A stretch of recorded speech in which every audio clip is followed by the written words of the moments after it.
എങ്ങനെയാണ് ചിത്രങ്ങൾ വരുന്നത് കറക്റ്റ് മനസ്സിലായി കഴിഞ്ഞു. ചിത്രങ്ങൾ എങ്ങനെ ഫോം ആവുന്നു ഒരു LED നിങ്ങൾക്ക് തോന്നുന്നത് മനസ്സിലായി. ഇപ്പൊ ഇതിൽ നോക്കാൻ പോകുന്നത് എങ്ങനെയാണ് ഈ ഡിജിറ്റൽ എന്ന ഫോമിലേക്ക് മാറ്റുന്നത്, അതാണ് നമ്മൾ നോക്കാൻ പോകുന്നത്. അപ്പൊ ആദ്യം വേണ്ടത് മനസ്സിലാക്കി നിങ്ങൾ ഫ്രെയിം, ഈ സ്ക്വയർ നോക്കിയാൽ മതി. ഇതിനെ നമ്മൾ സ്ക്വയർ നമ്മൾ വിളിക്കുന്നത് ഫ്രെയിം എന്നാണ്. എന്താണ് ഫ്രെയിമിന്റെ പ്രത്യേകത? ഫ്രെയിമിന്റെ ഉള്ളിൽ എപ്പോഴും ഒരു ഫിക്സഡ് LED എണ്ണം. അപ്പൊ എത്ര എടുക്കുകയാണെങ്കിലും ഒരു മോണിറ്റർ, കമ്പ്യൂട്ടർ മോണിറ്റർ ആവട്ടെ, മൊബൈൽ ഫോണിന്റെ ഡിസ്പ്ലേ ആവട്ടെ, അതിലിപ്പം ഒരു 25,000 × 60,000 അല്ലെങ്കിൽ അങ്ങനെ എന്തെങ്കിലും രീതിയിലൊക്കെ ഒരു ഫിക്സഡ് LEDs ആയിരിക്കും. ഇവിടെ നിങ്ങൾക്ക് മനസ്സിലാകാൻ വേണ്ടി ഞാൻ വളരെ സിമ്പിൾ ആയിട്ട് എടുത്തിരിക്കുന്നത് ഈ ഫ്രെയിമിനകത്ത് ഫ്രെയിം അല്ലെങ്കിൽ എടുത്തിരിക്കുന്ന LED എണ്ണം എന്ന് പറയുന്നത് 16 എണ്ണമാണ്. ഇങ്ങനെ വലതുവശത്തേക്ക് ഇങ്ങനെ കുറച്ചാൽ 16 LED എടുത്തിരിക്കുന്നു, ഇങ്ങോട്ട് 8 എണ്ണം എടുത്തിരിക്കുന്നു. ഇതിന് ഈ ഫ്രെയിം നമ്പർ ഓഫ് പിക്സൽസ് എന്ന് പറയാം. അപ്പം ടോട്ടൽ എത്ര LEDs ഉണ്ട് ഇതിനകത്ത്? ഇതിന് ടോട്ടൽ സമം 16 × 8 128 LEDകളാണ് ഇതിനകത്തുള്ളത്. ഇതിലാണ് നമ്മളൊരു ഫോട്ടോ വരയ്ക്കാൻ പോകുന്നത്. ഫോട്ടോ ആവാം, അല്ലെങ്കിൽ ഒരു നമ്പർ ആവാം, 1, 2, 3 അക്കങ്ങളൊക്കെ ചിത്രങ്ങളാണെന്ന് ഞാൻ കഴിഞ്ഞ വീഡിയോയിൽ പറഞ്ഞല്ലോ. അപ്പൊ നമ്മൾ ഇതിനകത്തൊരു ചിത്രം വരയ്ക്കാം. നിങ്ങൾക്ക് ഏറ്റവും എളുപ്പത്തിൽ മനസ്സിലാവാൻ ഞാൻ ഒന്നിന്റെ ഒരു ചിത്രം വരയ്ക്കാം. 1 എന്നുള്ള ചിത്രം വരയ്ക്കുമ്പോൾ നിങ്ങൾക്ക് മനസ്സിലാവും. അപ്പൊ ഇതിനകത്ത് നമ്മൾ കാണുന്നത് ഏതൊക്കെ LED ആയിരിക്കും 1 എന്നുള്ളത്. അപ്പോൾ ഇവിടെ വേണമെങ്കിൽ ഒന്ന് വരയ്ക്കാം, ഇവിടെ വേണമെങ്കിൽ ഒന്ന് വരയ്ക്കാം, ഇവിടെ വേണമെങ്കിൽ വരയ്ക്കാം. ഞാൻ സെൻട്രലായിട്ട് വരയ്ക്കാം. ആദ്യത്തെ ഒരു വരി വിട്ടതിന് ശേഷം രണ്ടാമത്തേത് ഇവിടെ മുതൽ ഇത് ഓണാവുന്നു.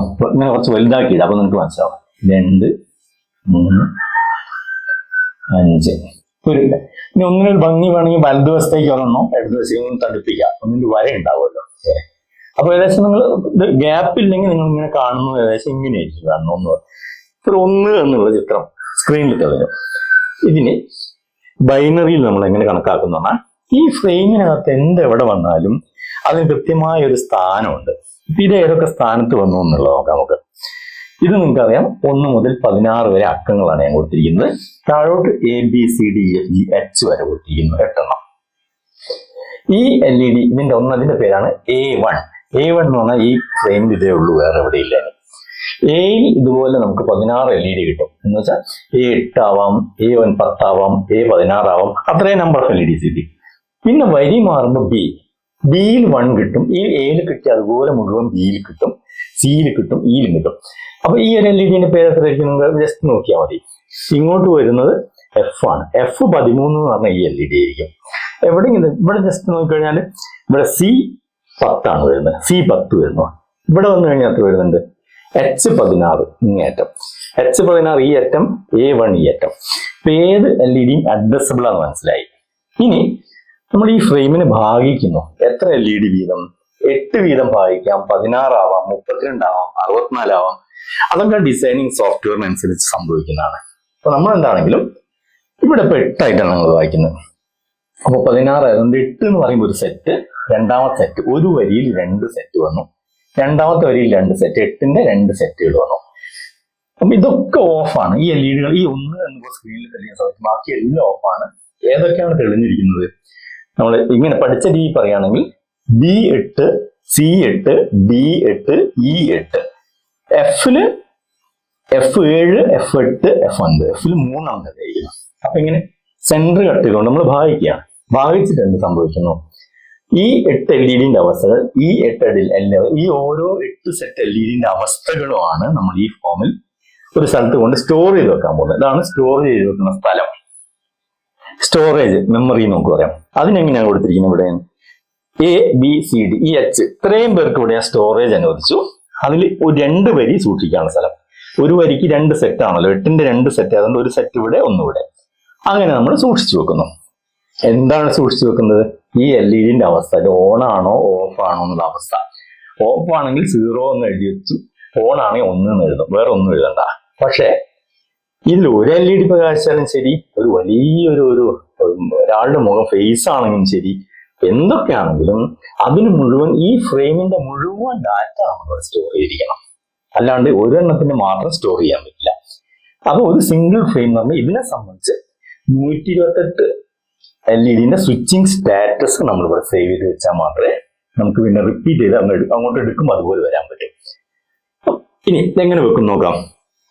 ഒന്നാമത്തെ വരിയിൽ നിങ്ങൾക്കറിയാം ഈ A1 ഈ സെറ്റ് മുഴുവൻ 0 ആണ്, അവിടേക്ക് ഒന്നും വന്നില്ല. അപ്പൊ ഇതിലേക്ക് ഒരു സെറ്റ്, ഒന്നാമത്തെ ഇവിടെ സ്റ്റോർ ചെയ്യുന്നു, രണ്ടാമത്തെ അതിന്റെ താഴെ സ്റ്റോർ ചെയ്യുന്നു. അവിടെ മുഴുവൻ 0 ആയി സ്റ്റോർ ചെയ്തു. ഇതെങ്ങനെ ചെയ്യുന്നത്? ഈ 128 LED കണക്ഷൻ ഇതിന്റെ IC സർക്യൂട്ടിലേക്ക് വരും. അതിനുശേഷം ഈ സ്റ്റോർ ചെയ്യുന്ന സ്ഥലത്തും ഇതുപോലൊരു IC സർക്യൂട്ട് ഉണ്ട്. ഇത് തമ്മിൽ രണ്ടും അങ്ങോട്ട് വയറിങ് ചെയ്യും, 2 വയർ. ഇതിന് RX PX എന്ന് പറയും. ഇതിനെയാണ് കമ്മ്യൂണിക്കേഷൻ എന്ന് പറയുന്നത്. അങ്ങോട്ടും ഇങ്ങോട്ടും അയക്കുന്നത്, ഡാറ്റ ട്രാൻസ്ഫർ കമ്മ്യൂണിക്കേഷൻ എന്നൊക്കെ പറഞ്ഞ ഈ ഭാഗത്താണ്.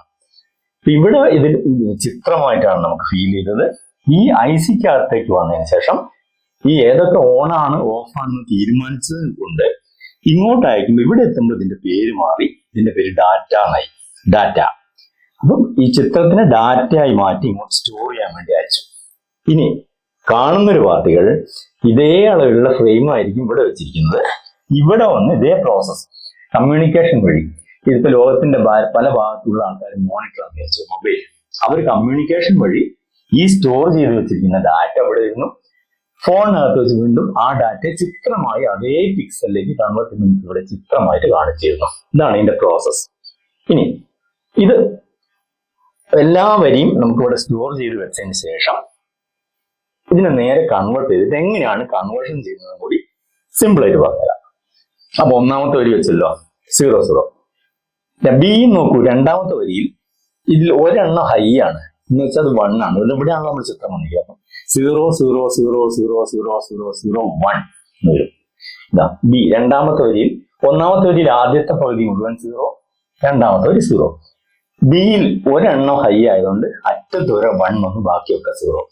അങ്ങനെ ഇവിടെ BCDE ഇതുവരെ ഒരറ്റത്ത് 1, ബാക്കിയൊക്കെ 0. അപ്പം സ്റ്റോർ ചെയ്യുന്ന മനസ്സിലായില്ലേ? എന്റെ 2 വരികൾ സ്റ്റോർ ചെയ്തു, ബിന്റെ 2 സ്റ്റോർ ചെയ്തു, സിന്റെ സ്റ്റോർ ചെയ്തു. എഫ് എത്തുമ്പോൾ ചെറിയൊരു വ്യത്യാസം. ഇങ്ങോട്ടും ഇങ്ങോട്ടും ഞാൻ ഒരു വര വരച്ചുകൊണ്ട് ഇവിടെ അവസാനത്തെ 2 ഹൈ ആണ്. 00000 കഴിഞ്ഞ് 11. അതുപോലെ ഇവിടുന്ന് ഇങ്ങോട്ടും 00001 വരും. അപ്പൊ ഇതിന്റെ ഡാറ്റ ആദ്യത്തെ പകുതി എങ്ങനെ വരും? ഇയിൽ 001 വരും, എഫില് 0011 എന്ന് വരും. ഈ സൈഡില് അവിടെ നിന്ന് ഇങ്ങോട്ട് 1 വരും. കാരണം ഈ വര ഇങ്ങനെ വരച്ചുകൊണ്ട് ഈ 2 ഡാറ്റയിലും വരിയിലും വ്യത്യാസമാണ്. അപ്പൊ എഫിൽ സ്റ്റോർ ചെയ്യുന്നതിൽ കുറച്ച് ഡിഫറൻസ് ഉണ്ട്. ഇതിലൊക്കെ 0കളാണെങ്കിൽ ഇതിന് വ്യത്യാസം, ഇതിലൊക്കെ ഓരോ. ഇങ്ങനെയാണ് ഓരോ വരികളിലുള്ള വ്യത്യാസവും നമ്മൾ ഇവിടെ സ്റ്റോർ ചെയ്യുമ്പോൾ ഈ ഡിസിഷൻ എടുത്തുകൊണ്ടാണ് ഇവിടെ സ്റ്റോർ ചെയ്യുന്നത്. ഇപ്പം ഏകദേശം ഒരു പിക്ചർ കിട്ടി. ഇനി നിങ്ങളെ പ്രധാനപ്പെട്ട സംശയം, എങ്ങനെയാണ് ഈ ഇതിനെ കൺവേർട്ട് ചെയ്ത് 01 ആക്കുന്നത്? വളരെ സിമ്പിൾ ആണ്. നിങ്ങൾക്കത് ഇമേജ് സെൻസർ എന്നൊരു സംഭവമാണ് ക്യാമറയ്ക്കകത്ത് ഇത് മാറ്റുന്നത്. പക്ഷെ ഇമേജ് സെൻസറിലേക്ക് ഒന്നും പോകണ്ട. നിങ്ങൾക്ക് മനസ്സിലാവുന്ന ഏറ്റവും സിമ്പിൾ ആയിട്ട് മനസ്സിലാവാൻ ഈ LED മുഴുവൻ നമ്മളിവിടെ എടുത്ത് മാറ്റണം. അതിന് വരെ നിങ്ങൾക്കും അറിയാം സോളാർ പാനൽ ഒരു ഇങ്ങനെ സ്ക്വയറിലൊക്കെ കാണാത്തെ ഇതിലുള്ള ഇത് LED വലുപ്പത്തിലുള്ള ഡോട്ട്സ് കിട്ടും. സോളാറിന്റെ സെൽസ് എന്ന് വിചാരിക്കും. ഈ LED ഇവിടെയൊക്കെ ഞാൻ സോളാർ പാനൽസ് ആണ് ഒട്ടിച്ചു വെക്കുന്നത്. Same system, same frame, 128 dots ഒട്ടിച്ചാൽ നമ്മൾ ലെൻസിലൂടെ ഒരു പ്രകാശം 1 എന്നുള്ളൊരു ഇമേജ് കടത്തി വിടുന്ന സമയത്ത് ഈ ഇതിൽ മാത്രം ലൈറ്റ് പതിയുന്നു. അപ്പൊ എന്ത് സംഭവിക്കും? ബാക്കിയൊക്കെ 0 ആയിരിക്കും. ഈ ലൈറ്റ് പതിഞ്ഞ സ്ഥലത്ത് മാത്രം അതിന്റെ തട്ടായ വോൾട്ടേജ് വരുമ്പോൾ ഹൈ ആയി മാറുന്നു. അപ്പൊ അങ്ങനെ ഇവിടെ വെച്ചെന്ന് സംഭവിച്ചു, ഒരു ചിത്രത്തിന് ഇത്രയും ഡോട്ട്സ് ഉള്ള ഒരു ഫ്രെയിമിന് അനുയോജ്യമായ രീതിയിൽ നമ്മൾ കൺവേർട്ട് ചെയ്തു, IC വഴി കമ്മ്യൂണിക്കേറ്റ് ചെയ്ത് ട്രാൻസ്ഫർ ചെയ്ത് സ്റ്റോർ ചെയ്തു. സ്റ്റോർ ചെയ്ത ഡാറ്റ, ഇത്തരം ഡാറ്റ ലക്ഷക്കണക്കിന് അല്ലെങ്കിൽ കോടിക്കണക്കിന് ഡാറ്റ സ്റ്റോർ ചെയ്ത സ്ഥലമാണ് നമ്മുടെ സെർവർ അല്ലെങ്കിൽ കമ്പ്യൂട്ടറിന്റെ ഹാർഡ് ഡിസ്ക് എന്നൊക്കെ പറയുന്നത്.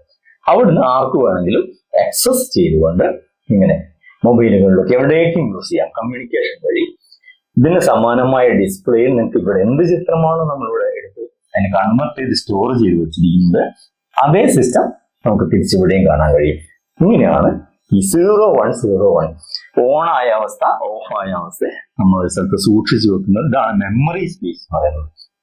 അപ്പോൾ 4ഓ 5ഓ ചിത്രം സൂക്ഷിച്ചു വെക്കണമെങ്കിൽ നിങ്ങൾക്ക് കുറഞ്ഞ സ്പേസ് മതി. ഒരുപാട് ചിത്രങ്ങളൊക്കെ സൂക്ഷിക്കണമെങ്കിൽ അപ്പൊ മെമ്മറി സ്പേസ് കൂടേണ്ടി വരും. ഈ സൂക്ഷിച്ചു വെക്കുന്ന സ്ഥലം അല്ല ഈ പാത്രത്തിന്റെ അളവ് കൂടുന്നതാണ് മെമ്മറി വർദ്ധിപ്പിക്കുക എന്ന് പറയുന്നത്. പിന്നെ സ്പീഡ് വർദ്ധിപ്പിക്കുക എന്ന് പറയുന്നത് കമ്മ്യൂണിക്കേഷൻ സ്പീഡ്. ഇത് എത്രത്തോളം സ്പീഡ് വർദ്ധിപ്പിക്കുന്നു, ഇതിപ്പോ ഞാൻ 8 കാണിച്ചെങ്കിലും 1 ലക്ഷം 2 ലക്ഷം 10 ലക്ഷം ഒക്കെ ഡോട്ട്സ് ആണ് ഒരു സെക്കൻഡിൽ തന്നെ നമുക്ക് മൂവ് ചെയ്യേണ്ടി വരുന്നത്. അതുകൊണ്ടാണ് ഇതിന് സ്പീഡ് വരുന്നത്. അപ്പം എങ്ങനെയാണ് ചിത്രങ്ങളെ 0-1 എന്ന ഫോർമാറ്റിലേക്ക് മാറ്റുന്നതെന്നും എന്താണ് 0-1 എന്നും നിങ്ങൾക്കൊരു ഏകദേശ രൂപം കിട്ടിയെന്ന് വിചാരിക്കുന്നു. ശേഷം ഇനി ഈ രണ്ട് 0-1 ഉപയോഗിച്ചുകൊണ്ട് തന്നെ നമുക്ക് എത്ര വലിയ സംഖ്യകൾ നിർമ്മിക്കാൻ കഴിയും. 1 കോടി, 10 കോടി, അങ്ങനെ അക്ഷരങ്ങൾ. ഈ 0-1 എന്ന 2 ഡിജിറ്റ് ചിത്രം കൊണ്ട് എങ്ങനെ സംഖ്യകൾ നിർമ്മിക്കാം എന്നുള്ളതാണ് അടുത്ത സ്റ്റേജ് ഞങ്ങൾ പറഞ്ഞുതരാൻ പോകുന്നത്. സെഷൻ കാണുന്നവരെ ഗുഡ് ബൈ.